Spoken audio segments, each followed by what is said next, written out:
একটা মিক্সার গ্রাইন্ডারে যদি বেশ কয়েকটা কাঁচা লঙ্কা, কেটে রাখা একটা বড় সাইজের টমেটো, 1 ইঞ্চি আদা আর বেশ কয়েক কোয়া রসুন আর 1 চামচ গোটা জিরে, 1 চামচ গোটা ধনে,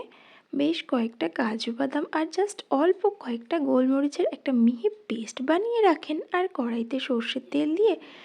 তার মধ্যে হলুদ আর লবণ দিয়ে তারপর তার মধ্যে কেটে রাখা পটলগুলো দিয়ে বেশ লাল লাল করে যদি ভেজে তুলে রাখেন,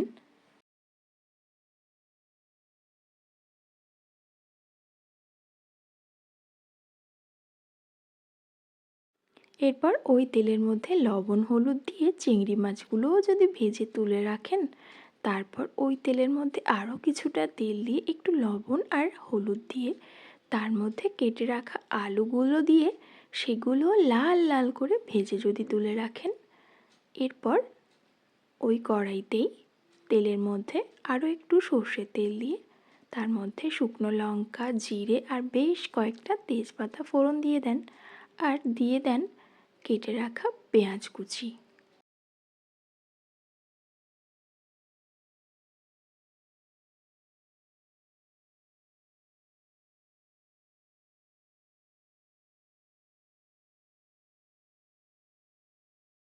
পেঁয়াজগুলোকে যদি এভাবে একটু লবণ ছড়িয়ে জাস্ট 1 মিনিট মতো ভেজে নিয়ে তার মধ্যে ওই বেটে রাখা মশলাটা দিয়ে দেন,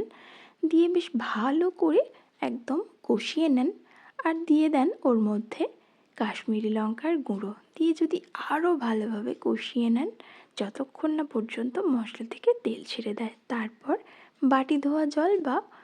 গরম জল যদি দিয়ে দেন, দিয়ে ভালোভাবে সব কিছু মিশিয়ে নিয়ে ওর মধ্যে ভেজে রাখা আলুটা দিয়ে সব কিছু ভালোভাবে মিশিয়ে নিয়ে এটাকে ঢাকা দিয়ে জাস্ট মিনিট 5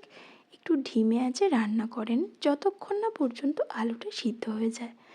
এরপর ঢাকনাটা খুলে ওর মধ্যে আগে থেকে সেই ভেজে রাখা পটলগুলো যদি দিয়ে দেন, দিয়ে বেশ ভালোভাবে সব কিছু একসাথে মিশিয়ে নিয়ে এটাকে জাস্ট 2 মিনিট আবারও ধিমে আঁচে রান্না করতে বসিয়ে দেন। তাহলে পটল আর আলু দুটোই বেশ ভালো মতো প্রপারলি সিদ্ধ হয়ে যাবে আর মুজিয়ে রান্নাও হয়ে যাবে। এরপর ঢাকনাটা খুলে তার মধ্যে যদি ভেজে রাখা চিংড়ি মাছটা দিয়ে দেন, দিয়ে ভালো মতো সব কিছু কষিয়ে ওপর থেকে একটু গরম মশলার গুঁড়ো দিয়ে